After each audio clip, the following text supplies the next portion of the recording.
Mr. Ved, thank you so much for speaking to CNN News 18. Horrific and tragic incident that we continue to be focused on when it comes to Kashmir. Search operations are currently underway.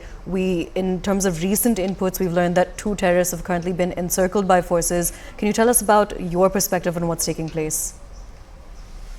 See, my experience tells me that generally such incidents happen when the source is compromised. That part needs to be looked into by, I'm sure the security forces must be looking into that, police and army.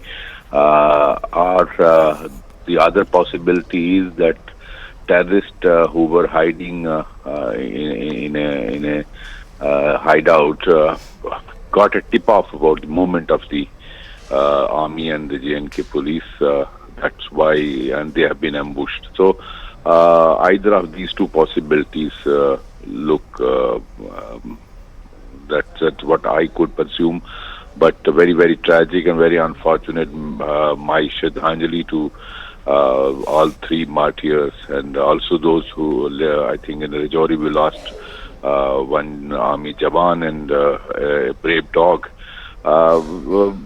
Pakistan is trying to step up terrorist activity. Actually, after the success of G20 and India taking central stage in the world affairs, there is no change of heart in Pakistan's establishment, and India will have to continue to be prepared to face this covert war. And I think we only need to do certain things like use of more technology to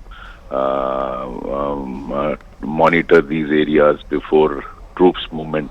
I think using drones and using other equipments. I think let's revise our strategy to prevent human casualties, because one loss of an officer is a major setback. That's my perception about it.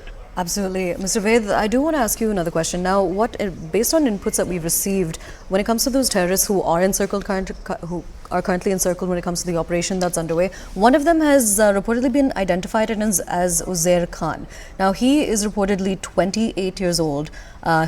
He resided in Anantnag as well, and he reportedly had been missing since last year, July. Now, all of this indicates, and we were speaking to a correspondent about this as well, the fact that youth recruitment when it comes to terror outfits, that continues. As when you were DGP, what was the way that you sought to counter these recruitments? See, it is a fact that local recruitment is taking place, and Zubair Khan is there, is a local terrorist. So, I think we need to take multi-pronged strategy to prevent youth from taking to arms, because Pakistan's motivational propaganda continues on social media, and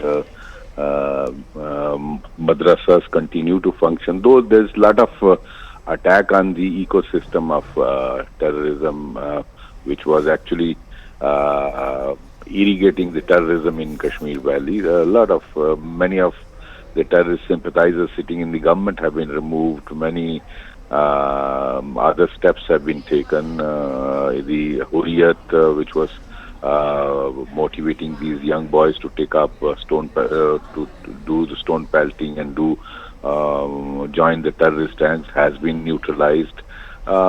Many cases are being pursued by NIA. So all those things are going on. I think that the multi-pronged strategy which was being followed, we need to continue that. And it is a fact that numbers have come down.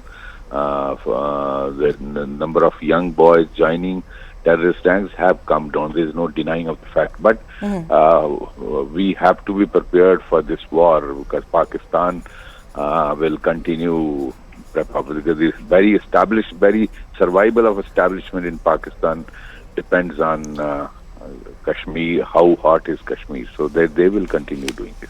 Absolutely. Mr. Ved, one final question. Now, this incident that's taken place, we've lost 3 of our brave hearts. Do you think this is significantly going to change the way that security forces are deployed across the valley? Yes, obviously. We will have every setback and every such thing makes us think